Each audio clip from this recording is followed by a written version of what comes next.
All right, Alex, thank you for the introduction. I've put together a presentation. We're going to go ahead and play this, and hopefully all will go well. So I'm going to go ahead and get this started. In this presentation, I'm going to share with you the most important necessity for birding. I'm going to share with you how to get started birding, what apps to use for birding, how to quickly identify birds, how to make an eBird checklist and why, and what to do when you see a rare bird.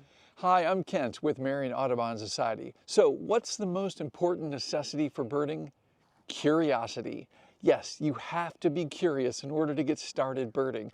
And I often think most people will go through life, unfortunately, not being curious and probably not knowing more birds than they were taught when they were kids. But there are hundreds of birds out there for us to explore if we're only curious. You may know someone that's birded their entire life and had somebody knowledgeable mentor them. And you might be thinking, I can't possibly learn how to bird. Honestly, that's where I was just a couple of years ago. See, my son's curiosity for animals and birds finally rubbed off on me and I became curious. And surprisingly enough, it's not as hard as you think. Let me share with you a little bit how I got started. One day my wife saw a blue streak go right past a window and she asked me to go out and see what that was. My first reaction was to say, well, it was probably a bluebird. Well, long story short, it was a bluebird, an eastern bluebird to be specific, but I decided to go out in the yard and take a closer look. And as I went out into the yard, I started noticing that there were birds everywhere. There were birds on the ground, and I remember seeing those birds before, but I really never paid attention to them, and I wasn't curious about them. Well, now, for some reason, I was curious, so I started looking closer, and these birds were yellowish, kind of a dull yellow with a little bit of a brownish tint to them, and they're bouncing around in the grass and eating something in the grass. And I continued my walk around the house and I got to the backyard and there was this strange long bird sitting on the fence. I had never seen this bird before and it caught my curiosity. So I ran back in the house and grabbed my camera and came out to photograph this bird. Now, later I would learn this is a great crested flycatcher and it was super cool what it was doing. It was just sitting on this fence and flying up, grabbing an insect and going right back to where it came from. Now, if you like photography like me, flycatchers are fantastic because they're kind of easy to photograph. They keep coming back to the same spot. So as I was photographing that flycatcher, all of a sudden there was all this noise that was coming in from behind me and I was starting to realize I'm hearing this loud ruckus above me. And I look up and there are crows mobbing a bald eagle right over my head, directly above my head. One big question popped into my mind. What have I been missing? And that was kind of the catalyst that really made me decide to start getting curious about birds and starting to bird. As I discovered, the only requirement for birding is a healthy sense of curiosity. As I slowly began birding, not really knowing what I was doing, I met many people also interested in birds. With each connection, I seemed to learn more and more about the birds around me. My son Max helped a lot by answering questions and helping me identify birds. He's been curious about animals and birds his entire life. Once you realize how many other people also enjoy birding, you'll quickly realize you're not alone. Ask questions and you will learn. On top of making like-minded friends, there are plenty of clubs and organizations out there for you to join, such as Marion Audubon Society. Meeting up with people makes birding that much easier. You're able to ask questions and you'll be surprised all the information that you'll gather and how quickly you'll gather that. What's important to know is that we all start off at different levels. Many of us just have the basic knowledge of a handful of birds that we learned as a child. Some of us might have been lucky and were raised by nature-loving parents that shared all sorts of different bird species with us. Either way, we all start off somewhere. When it comes to curiosity about birds, there's one predominant question that gets asked the most and is probably the most important. What bird is that? Once you ask the question, what bird is that? That means that you've opened up your curiosity to dig a little deeper and discover what information there is about that particular bird that you just saw. So how do we identify a bird? Well, let's break this down into the very basic information that we need. We need to know the relative size, the color, the date that we saw the bird, the location, and its behavior. Basically 5 indicators that are going to help us narrow down what type of bird we just saw. And there's a lot of different things that we're going to observe when we're out in the field and we're birding, and we need to be alert and pay attention. So for instance, the bird that I saw on the ground, that yellowish bird, seemed to be feeding on the ground, and it kept hopping around. As a matter of fact, it was very well camouflaged and almost hid in the grass. Now, the flycatcher that was on the fence was doing a thing called sallying. Sallying is where it jumps out and grabs an insect and comes right back to where it was sitting before. That is a behavior of a flycatcher. Now, interestingly enough, you rarely will see a flycatcher at a bird feeder. Why? Well, they don't eat birdseed that often. It's not saying that they don't eat birdseed, they could, but most of the time they're looking for flying insects. So this is another great reason for getting outside and looking around at all of the bird species that you might not be seeing at your feeder. I think we're living in the golden age of birding. Just 15 years ago, you would have to have a very knowledgeable birder help you and mentor you so that you could learn each of the species out there and understand how to identify it. But today we have so many things right at our fingertips. As a matter of fact, that mentor that you needed maybe 15 or more years ago probably is right in your pocket right now. Thanks to Cornell University in New York, with their extensive ornithology department, we have 2 free apps that they have provided for us, Merlin and eBird. Now, Merlin and eBird do not do the same thing. Merlin is an app used for identifying birds, and eBird is an app used for making a list or a checklist of the birds that you see. So let's talk about what we can do with Merlin first. Remember that yellow bird that we saw on the ground? Well, we can pretty much identify that bird just by the little bit of information that we have from seeing it just for a few moments. First of all, let's go through and open up Merlin, and let's start the step-by-step identification process. You just click the step-by-step button, and now we need to pick the size. Well, this was a small bird, so it's going to best match the smallest bird, or the sparrow, on this icon. So we'll match that.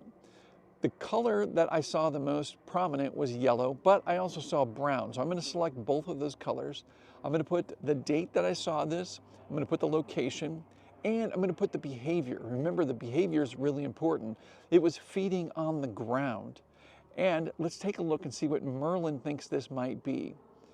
And there it is, a palm warbler is at the top, and that's the bird that I saw on the ground with several others in the group. And Merlin just successfully identified it. It narrowed it down to just that particular bird and a couple other possible birds that could be here this time of the year. So that is super cool that we've got an identification on that. Now, what else can we do with Merlin? Let's say that we can't see the bird. Maybe we're hearing a bird and the call or the song is different than something we've heard before, or maybe we just don't recognize the call or song. We can go back to Merlin. We can open Merlin up and we can click on the sound ID. Now, we want to hold still, we don't want to be walking, and we don't want to be around a lot of other noise. But if we hold really still, we will watch as Merlin identifies bird calls and songs. These birds will pop up in a list. If you have a whole bunch of bird activity going on around you, then this list will grow pretty rapidly and a whole bunch of birds will be added to that. The other thing that's really cool is Merlin is translating those calls and songs into a spectrograph. And on that spectrograph, or that graph you see at the top, you can see the actual call from the particular bird. When you're done making the recording, you just press in recording. Now that recording will be saved in your list of recordings. You can also go back to that recording and tap one of the birds on the list, and it will fast forward the spectrograph to that particular bird's call, so you can see what that bird's call looks like. Now, if you want to add that sound recording to one of your checklists later, which we'll get into that in just a minute, then you can go click the share button, and I like to just email it to myself. That way I have the audio file emailed to me, and I'll save that on my computer, and I'll be able to add that to my checklist later. But we'll talk about that in just a second. Let's talk about photo identification in Merlin. This one is mind-blowing. Merlin can actually identify a bird by seeing a picture of it. Yep, if you have a picture of a bird, you can put it in Merlin and it will do its best to identify it. Now, keep in mind, it's based on the quality of the photo and the clarity of the image. What you really want is you want a profile or a side view of the bird that's lit well and is kind of filling the frame of the image.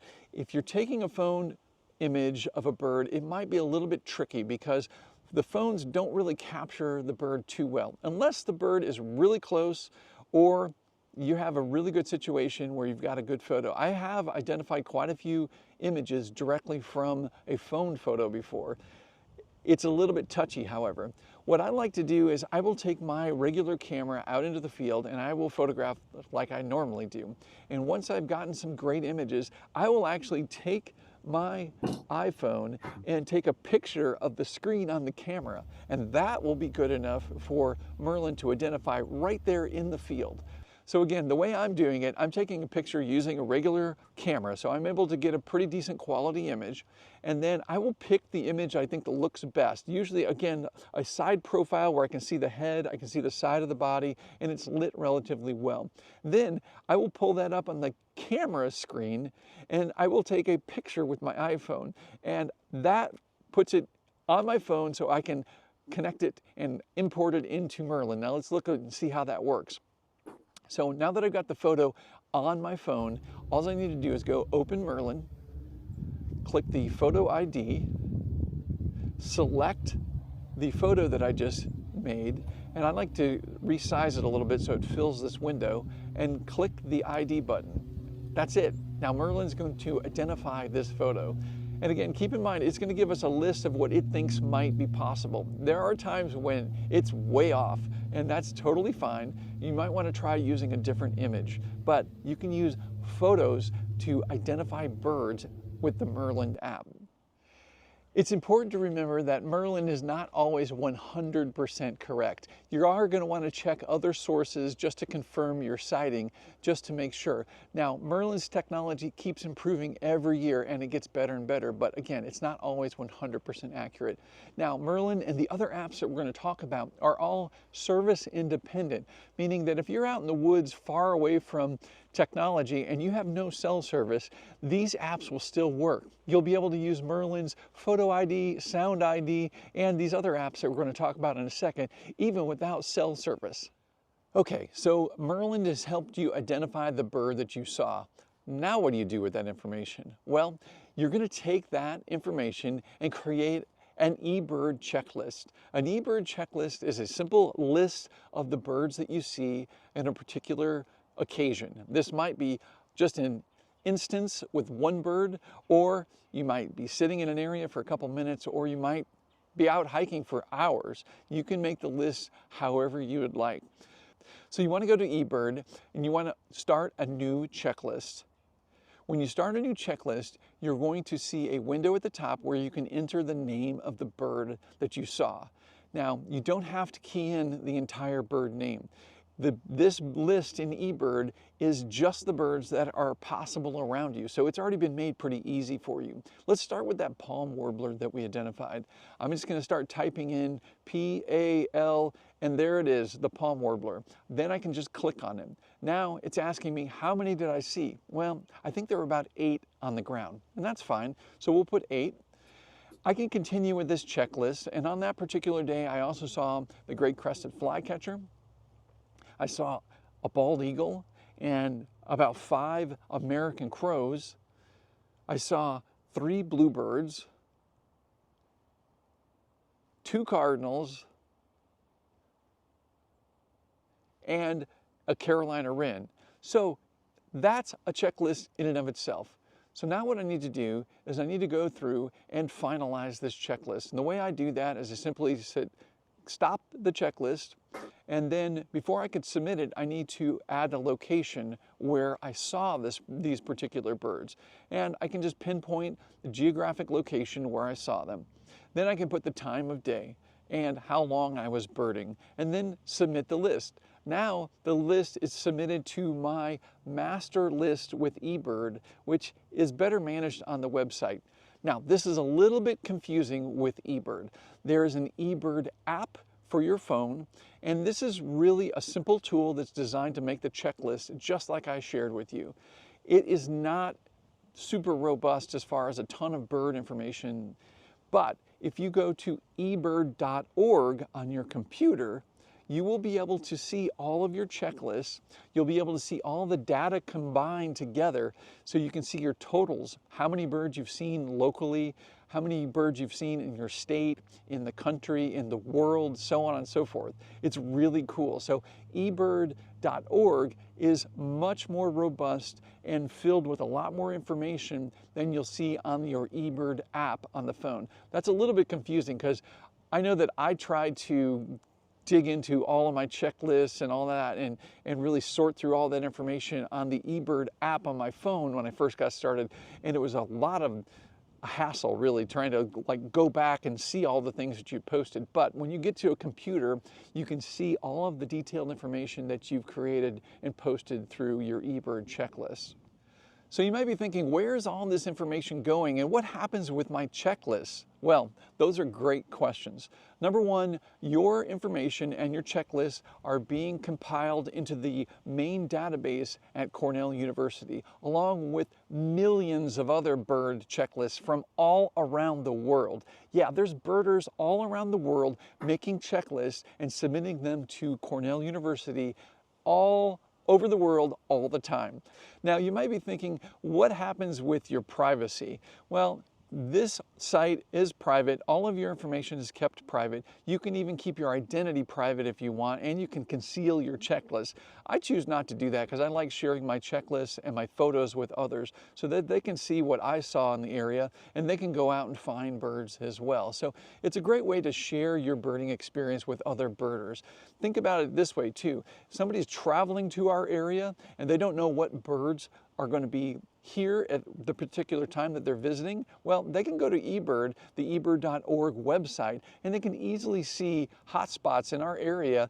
And those hotspots, that information for those hotspots is populated with the information that you submit in these checklists. That's how other people know what information and what birds are in a particular area.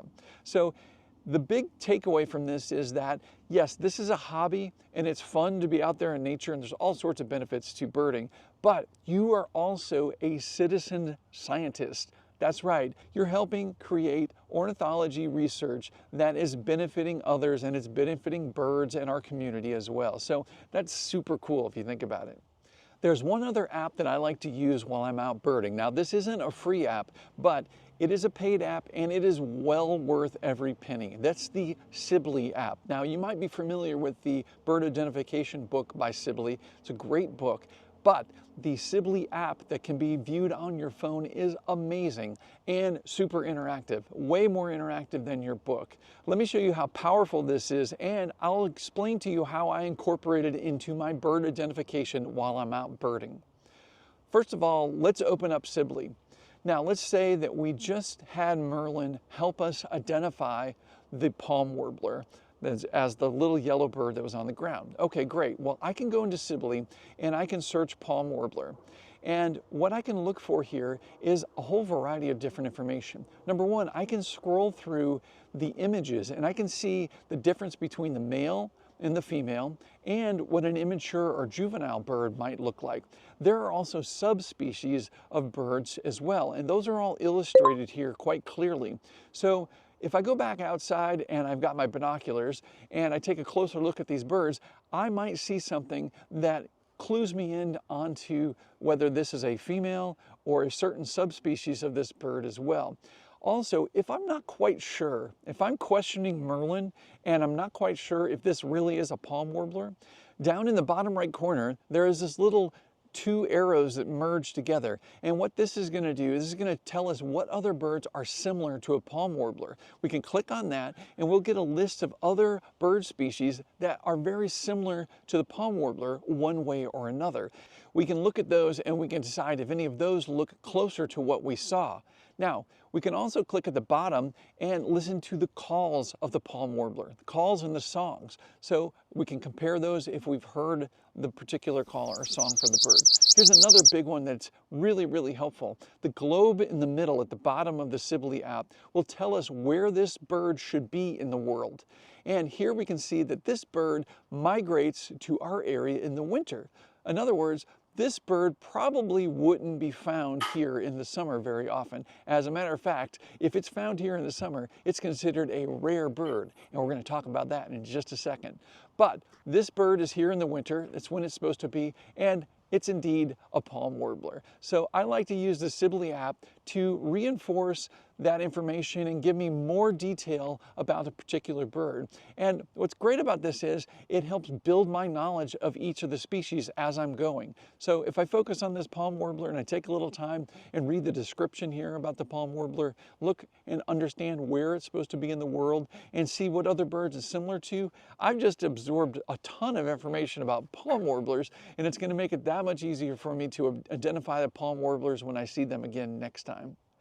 All right, now you might be thinking, how in the world am I ever going to get good at birding? I don't learn things so well, or that's a lot of information out there and it's very overwhelming. Well, there's three things to keep in mind. Number one, curiosity. If you're curious and you ask questions, you're going to be able to get much better at birding quickly. If you're around people, you're going to be able to ask questions and learn as well. And third, technology. Technology is right in your pocket. It can help you along the way. Now remember, don't depend on the technology 100%. Go do your research, dig in a little bit deeper, confirm what you think you found, and make sure that it's correct. Also, talk to people. Go to the club meetings and learn tidbits from them, and all of a sudden, you're going to be developing a really robust information or skill set about birds. Now, if you're like me, when you first started, you might have thought there are way too many birds out there to possibly identify or know. But here is a really cool secret.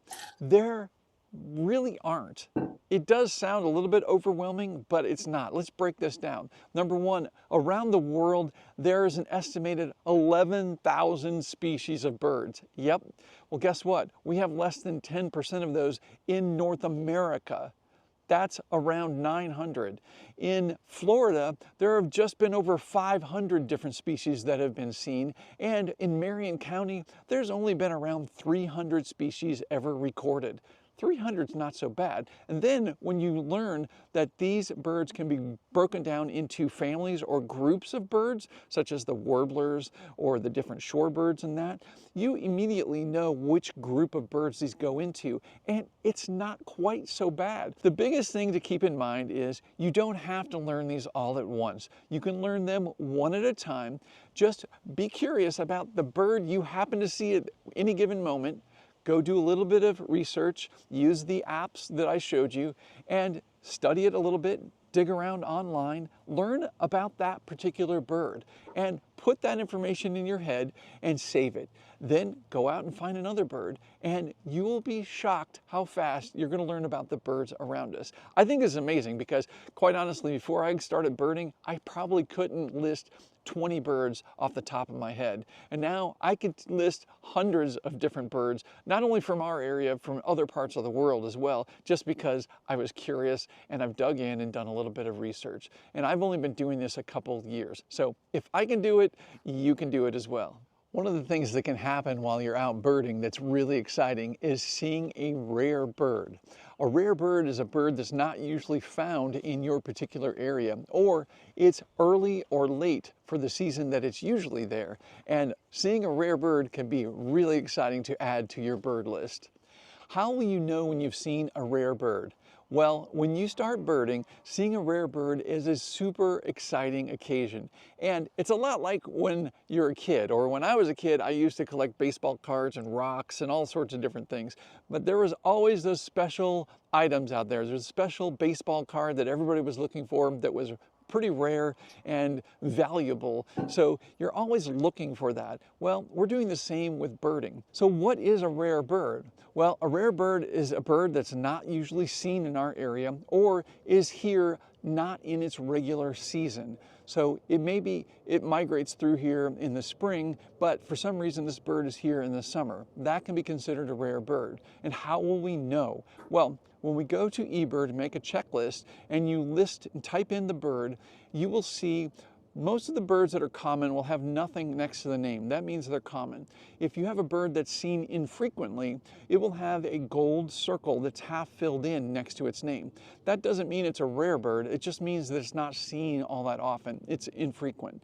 Occasionally, you'll get a bird that just has a red dot. That means it's a rare bird. Usually those are birds that are just right on the edge of their migration time. So maybe it's here a week or two earlier, or it's stayed a week or two later than normal.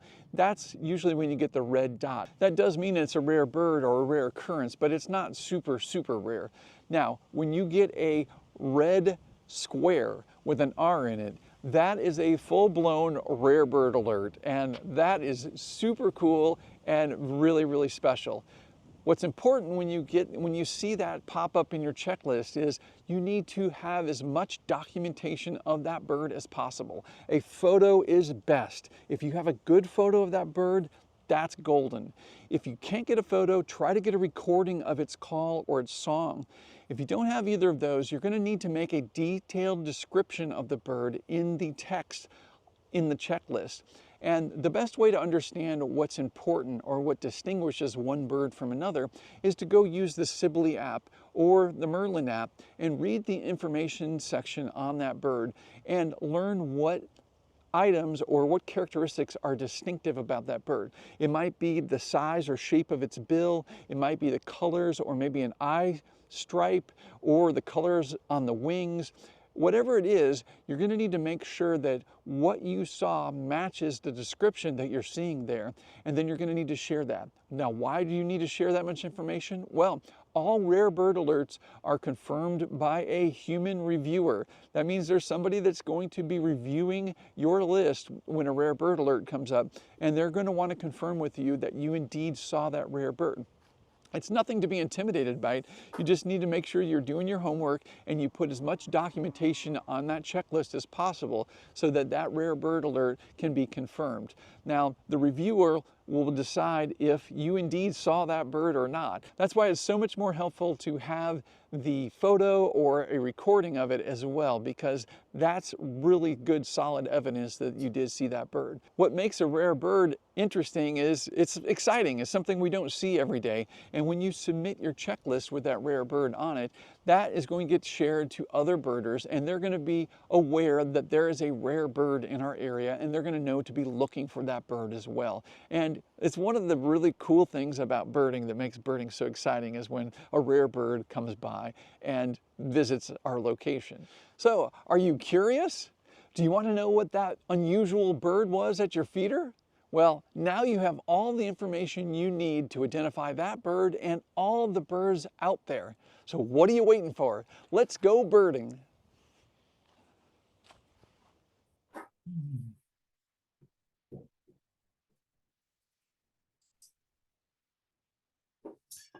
Okay, I guess I can take any questions if anybody's got any questions at this point.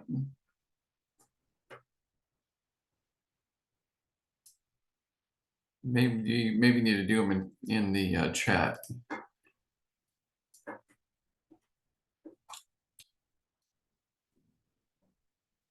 Yeah, you can put your questions in the chat, or Zoom also has a hand raise feature, and if you press that button, I should be able to unmute you. Yeah, so the question is, who are the reviewers of eBird lists? Are they local birders?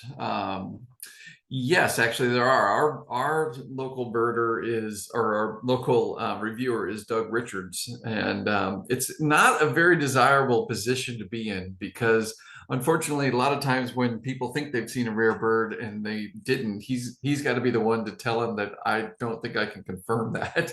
So it's not, well, yeah, so anyway, it's a rough position, but yes, it's a local birder, so he knows this area pretty well. And then they have other other volunteers that help with reviewing occasionally as well. Thank you, Tammy. I'm glad you liked the presentation. Any other questions from anybody? All right. Well, the presentation was put together intended really for new birders or people thinking about birding and helping them understand how to identify birds. And I'm hoping that we can get these, we continue with the education that we're doing with the club. I think we're putting together a really good series, and we got to thank Michelle for organizing this. And also remember to come to our final presentation. I believe it's next week. And there's another raffle there as well. So, and Michelle will be handling that, I believe.